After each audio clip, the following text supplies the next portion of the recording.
Bugünkü ip kelgan tamagım mening Petermantam.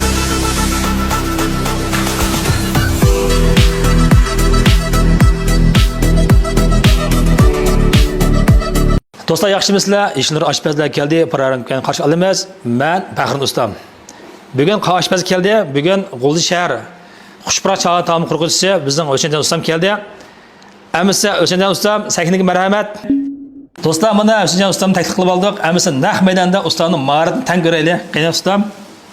Salam barchangizlar, yaxshimi? Men Xushpurak taomlarning qurg'uvchisi O'shanjon ustam bo'lma. Bugungi Yeshilnur oshpaz keldi programmasininki aziz mehmoni bo'lishidan intayin xush bo'ldim.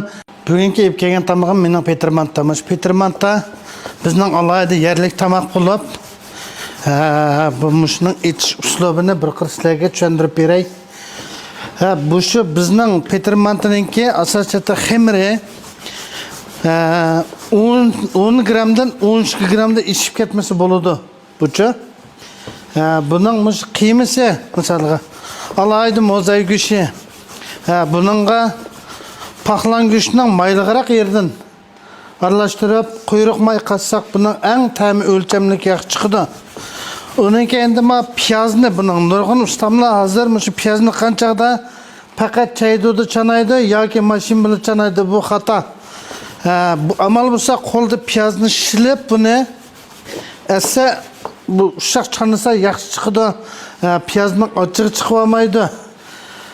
Men hozir mush tayyorlik qilat bosqichda qiymini mana mush holatda odatda 500 gram go'shtga 100 gram may qatsa bo'ladi.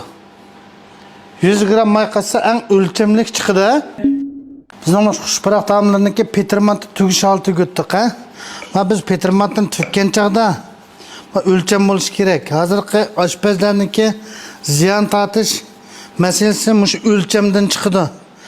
Birinchi o'ylab ma Petermantani tukkan chaqda cho'qim 60 gramda ishib ketmasligi kerak. Ma xamir 12 gramda ishib ketmasligi kerak. Uniki ma mantani tukkan chaqda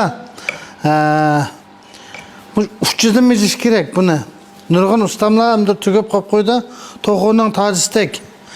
Qancha uchidan mijalsa shuncha yaxshi chiqadi. Mantda ko'rkam chiqadi bu yerda. Yadis mana.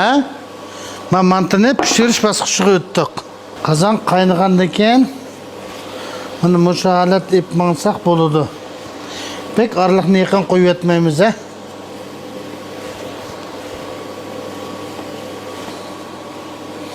Mana pishish bosqichiga o'tib ketdi manta. Mana shu Petermantni pish oldi turyapti-da.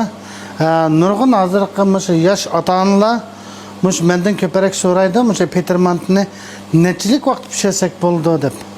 Odatda qozon qaynab, nayt o't ishtik bo'lish kerak. Ishtik bo'lgandan keyin uni mantni qo'yish oraliqda 8 minut bilan 10 minutning oralig'i cho'qim pishadi, mana bu. Shuningcha mujniga xamiri yaxshi bo'lishi kerak, qattiq bo'lishi kerak. Xamir qattiq bo'lgan chaqda mant ko'rkam, nayt tik chiqadi. Qiymi yaxshi bo'lishi kerak, yangi go'sht bo'lishi kerak, tamlik bo'lish uchun. Qo'y go'shti bo'lishi kerak, quyruq may bo'lishi kerak. Buningda tam jihati ta'm yaxshi chiqadi. Bo'lsa, shu qo'lda piyozni shilgan holatda ushaq chanasak, piyozning qirtig'i chiqib olmaydi, ochiq chiqib olmaydi. Mant chiqqan chaqda haqiqatan tamlik yaxshi chiqadi.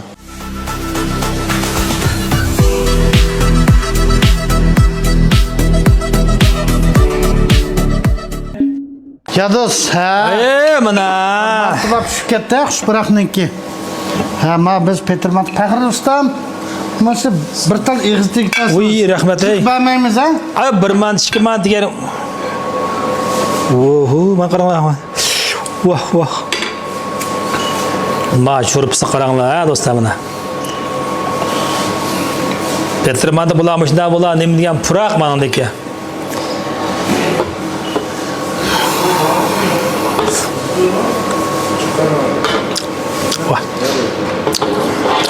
Ma qarmishni qaranglar. Ma qarmish shishlik sabab buning ta'mini bek yaxshilaydi. Ma o'zimiz ixtiyoriy solsak bo'ldi. Ma qambisin bu odam harorat issiq bo'lgandiki qarmishniki samsimi bo'ladi. Hammasi men yeyolmadim ben. Yeyveramsiz. Haq o'xshabdi ma. Rahmat. Do'stlar, aqada bez o'tdi. O'shanjon ustamning Petermanta etish unvonlama Әмісі бүгін ораңызды қойыңlar, енді нем тамақлар амырақ таң етайлы. Ешнұр ашпазда келді программасы. Hüseyin Can ustam. Xeyr xoş. Hayır hoş.